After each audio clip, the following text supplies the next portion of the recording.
I want to go to our two active prosecutors, Mimi and Dave, and like for you guys to just chime in on something that Lisa said. She was talking about the possibility of some of these defendants trying to move as quickly as they can to strike a deal, maybe get a better deal, and also to limit legal costs.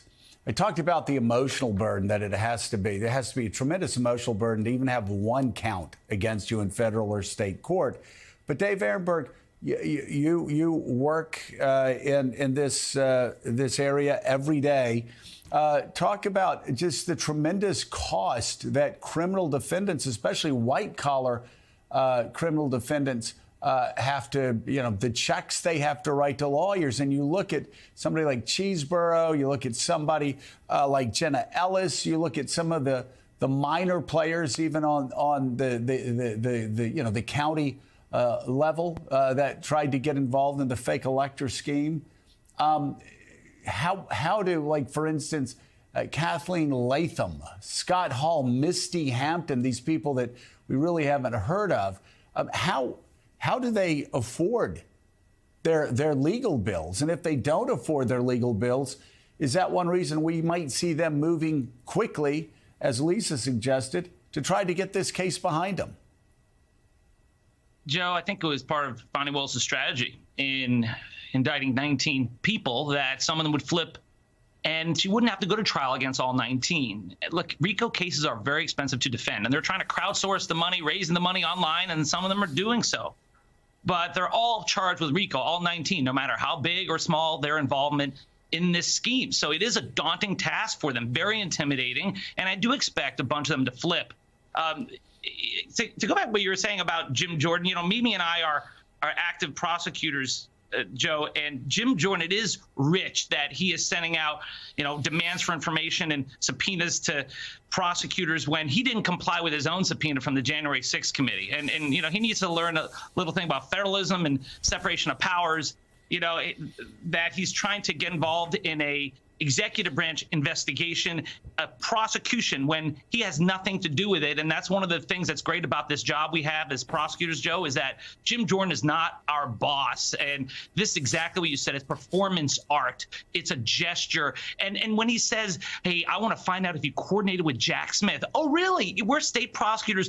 We work with federal prosecutors all the time. I had a meeting with the feds yesterday. So, yes, you can find out that we actually spoke with our federal counterparts. It's like, what a shock. The moon is not actually made out of cheese. This is a pathetic act of sycophancy to me. Yeah, and Mimi, to circle back on the cost of like RICO cases for people that, unlike Donald Trump, can't scam their followers out of hundreds of millions of dollars for defense funds. Yeah, I mean, look, any criminal case is expensive to defend. It's not like you're just paying your lawyer every time they have a court appearance. You're paying your lawyer to prepare for trial, to review, the many, many voluminous documents and discovery, and to try and find out what witnesses have said and who's going to testify against you. I mean, it's hours and hours and hours of work, and most lawyers get paid by the hour. So it is expensive, it is costly, and we're focused on it now in this high-profile case. But what's so remarkable to me about all of these cases is, as you've pointed out, these are things that people face every day around the country, in state court, in federal court, ordinary people who don't have money, who can't afford lawyers. And now we're seeing it with this, very elite group of people, and so we're all talking about it. But it's highlighting an issue that is out there for people every single day. And I, as a prosecutor, am cognizant of it, as I know Dave and other prosecutors are. When you bring charges against someone, that is a powerful, powerful thing to do, just the act of bringing charges. And so you do it with the seriousness that it deserves. And I am sure, as you've said, that these defendants are feeling the weight of that. Some of them may plead out.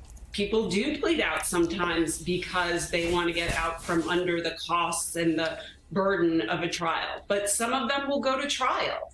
I'm sure. Jeez. And, it's just fascinating as someone who's been doing this for almost 20 years to see something so ordinary play out in such a high profile way and have the country focused on the seriousness of this thing we call criminal justice.